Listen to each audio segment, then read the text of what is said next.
Ортан мектептің 2 сынып оқушысы Бердағым Синан. Шура аяған тақырыбы жауын құрттар топырақ ережесі. Бақытты жасыл экономика. Табиғат адам баласының тіршілік тынысы, әрі таусылмас қазынасы. Біз күнделікті өмірімізде табиғи жолмен өсірілген көкөністер мен жеміс-жидектерді, дәнді дақылдарды жиі тұтынуымыз қажет. Бұлар тағамды түрлендіреді, дәрумендер мен ағзаны сақтайтын заттармен қамтамасыз етеді. Күн сайын жылдың кез келген уақытында ағзамызға көкөністер мен жеміс-жидектер қажет. Олар денсаулық кепілі. Түрлі көкөністер мен тамақтанатын адамдар еш ауырмай өмір жасы ұзақ болады. Алайда біз тұтынып жүрген тағамдарымыз үнемі таза табиғи өнім бола бермейді. Кейбір елдерде топырақты ласталуының кесірінен көптеген химикаттар қосып көп өнім алғысы келіп жатады. Таза болса табиғат аман болар. Адамзат дегенде осы жауын құрттарды жылыжайларда көп өсіріп топыраққа жібереді. Таза табиғи химиялық ешқандай қоспаларсыз өсірілген өнім жесек, денсаулығымызға ешқандай вирус әсер ете алмайды. Ғылыми жобаның мақсаты топырақ өнімшісі саналатын жауын құрттардың сан қырлы сипатын ашып көрсете отырып, оның табиғат пен ауыл шаруашылығына тигізетін пайдасы өте көп. Міндеттері: жауын құрттардың таралу тарихынан деректер жинақтау, жауын құрттарға сипаттама беру, жауын құрттардың таралу тарихынан деректер жинақтау. Жауын құрттар жер құрттары, аз қылтанды құрттар, туыстасына жататын құрттар тобы өз құрамына әдетте ірі топырақтар мекендейді. Сыртқы құрылысы: тропикалық ормандарда тропикалық ірі түрлерінің дене ұзындығы 2,5 метрге дейін. Дене буылтықта арының саны 80-нен 450-ге дейін. Әрбір буылтықта жорғалауға көмектесетін 8-ден бірнеше 10 шақты қылтандар бар. Көбінесе тропикалық ормандарда мекендейтін 1500-ден аса түрі бар. Топырақта мекендейді. Ірі түрлерінің тереңдігі 2,5-8 метрге дейін із қазады. Жауынқұрт барлық денесімен тыныс алады.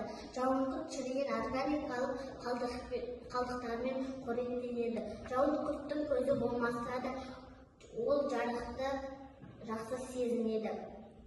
Жауынқұрт сондай-ақ иісті де ажырата алады.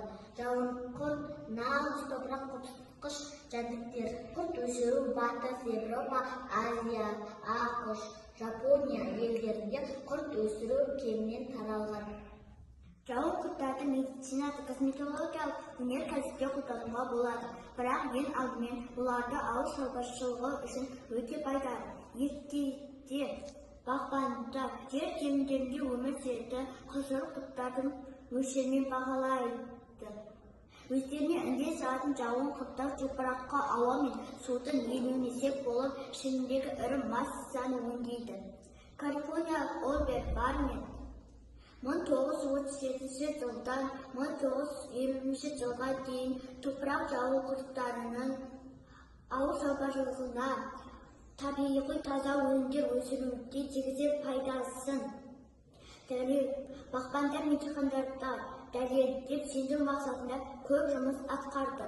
Органикалық қалдықтарды атай отырып, әр түрлі малдардың көндері, сабан, жапырақ, шөптер, асқабақ, көкөніс қалдықтары, тағы да басқа жеміс заттарды шикізат ретінде пайдаланып, таза табиғи тыңайтқыш биогумус өндіріп шығарады. Осы биогумус өндіруші міне осы жауын құрттар. Биогумус қолдану ережелері: картоп, қызанақ, баклажан, қызыл бұрыш үшін әр көшеттің түбіне 100-200 грамм биогумус қосу керек. Мынандай құлпынайды өсіру үшін құлпынайдың топырағына 150-200 грамм биогумус қосуымыз қажет. Қысқы сарымсақ, пияз үшін әр көшеттің түбіне 100-200 грамм биогумус қосады. Жеміс ағаштары үшін 10 см тереңдікке биогумус ағастырыңыз. Мынандай гүлді өсіру үшін гүлдің топырағына 2-3 шай қасық биогумус қосуымыз қажет. Мынандай гүлдің жапырағы өте жасыл, жылтырап қарасаң көз тоймайды. Топыраққа қарағанда осы биогумусқа Еккен гүліміз әп-әдемі жапырақтары жап-жасыл болып өседі. Дауыл құрттың енді қасиеттеріне келетін болсақ, ол адам жөтеліне ем болады. Қайнатылған дауыл құртқа дауыл құрт пен күнжіт майын араластырып құлаққа тамызсақ, құлақ ауруынан айықтырады. Құртта келе бұл зерттеуде біз жауын құрттардың біз біле бермеген қыр-сырына қанық болдық. Оның ауыл шаруашылығына тигізер пайдасы мол екен. Әсіресе дәнді дақылдар мен бау-бақша өнімдерін өсіруге тигізер пайдасы мол. Бірден-бір өндіре алатын еңбекқор, әсіресе еңбегіне ешқандай ақы сұрамайтын, тек қана қалған қалдықтармен қоректеніп өсімдіктердің топырағын қопсытатын тегін зауыт десек те болады. Медицина саласында денсаулықты жақсарту үшін қазіргі таңда қолданылып жүр.